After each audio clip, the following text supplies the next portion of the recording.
Hey friends, I'm Savannah. If you're new here, I'm a pre-law student who's also getting a degree in finance. Let me tell you what I learned in school today. So first off, I am back in the parking garage.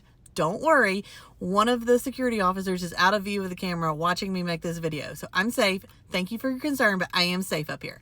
Okay, so today we focused on David Gore and Frank Waterfield. They were serial killers in Vero Beach, Florida in the late 70s and early 1980s. They were known as the Killer Cousins.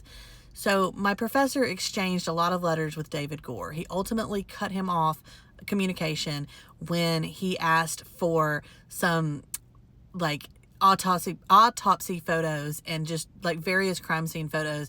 And he just got real weirded out by it and stopped talking to him. But in the meantime, he had a bunch of letters from him. He brought one of them out in class today and like read a bunch of it to us. This guy was super demented, as they all are, I guess. But like, this guy's pretty bad. So it was so bad, actually, that these super graphic letters that David was writing to various different people, my professor was one of them, but certainly not the only person who got letters from him. The letters were so graphic, and he was so graphically detailing his crimes that the Florida governor sped up his execution. He bumped him to essentially the front of the line because he was sending out these awful letters to everybody talking about all these terrible crimes. So let's talk about what he did.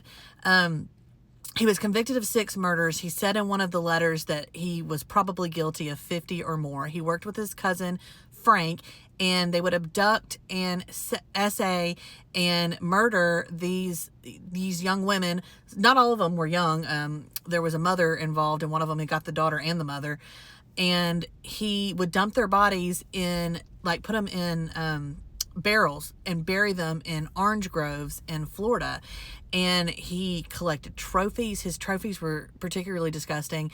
He liked to collect pieces of scalp and pubic hair from his victims. He wanted to be known as an artist. He thought what he was doing was art.